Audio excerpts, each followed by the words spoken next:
നമസ്തേ പ്രിയമുള്ള പ്രേക്ഷകരെ, നാം ഇവിടെ ചർച്ച ചെയ്യുന്നു നിങ്ങളുടെ നാളെ എന്ന ജ്യോതിഷ വിഷയം. നിങ്ങളുടെ നാളെയിൽ നാം ചർച്ച ചെയ്യുന്നത് നാളെ 2026 മാർച്ച് മാസം 30 അതായത് 1201 മീനമാസം 16 തിങ്കളാഴ്ച.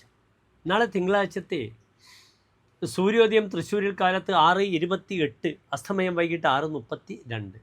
നാളത്തെ രാഹുകാലം എൻ്റെ പ്രിയപ്പെട്ട പ്രേക്ഷകർക്കറിയാം, കാലത്ത് 7:30 മുതൽ 9 മണി വരെയുള്ള സമയമാകുന്നത് രാഹുകാലം. നാളത്തെ തിഥിയും വെളുത്തപക്ഷത്തിലെ ത്രയോദശി തിഥിയാകുന്നു. അതിശക്തമായി ചന്ദ്രൻ പൗർണമിയിലേക്ക് വരുന്നതിൻ്റെ എല്ലാ സൂചനകളുമാണ് നാളത്തെ ദിനമൊക്കെ നമ്മളെ ബോധിപ്പിക്കുന്നത്. നാളത്തെ നക്ഷത്രം മകൻ നക്ഷത്രമാകുന്നു.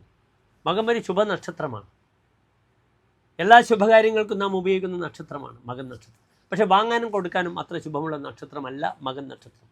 കൃത്രിക ഭാഗ്യ മൂലാശ്ച മകാ ചിത്രാജ രേവതി ആദാതവ്യം എന്ന ദാതവ്യം തേഷന്തി വിനശ്യതി എന്നാണ് പ്രമാണം. ചിത്തിര, ചിത്ര.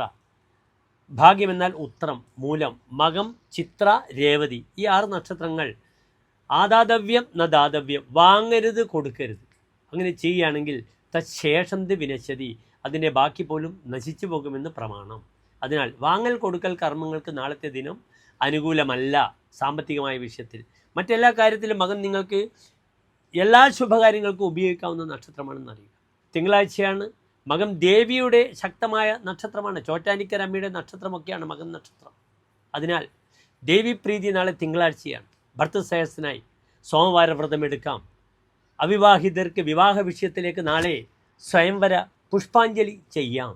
അപ്രകാരം തന്നെ നാഗക്ഷേത്രത്തിൽ സർപ്പസംബന്ധമായി വഴിപാടുകൾ ചെയ്യണം. കാരണം അശ്വതി മകം മൂലം ഈ നക്ഷത്രത്തിൻ്റെ അധിപനായ ഗ്രഹം കേതുവാകുന്നു. അതിനാൽ ഓം രാഘവേ നമഃ, ഓം കേതവേ നമഃ എന്ന മന്ത്രത്തോടുകൂടി സർപ്പക്ഷേത്രത്തിൽ ആയില്യപൂജ, സർപ്പബലി ചെയ്യാം.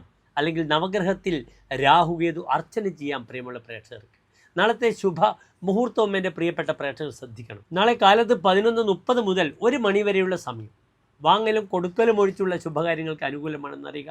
എല്ലാ പ്രിയപ്പെട്ട പ്രേക്ഷകർക്ക് ശോഭനമായ നല്ലൊരു നാളെ പ്രാർത്ഥിക്കുന്നു. നന്ദി, നമസ്തേ.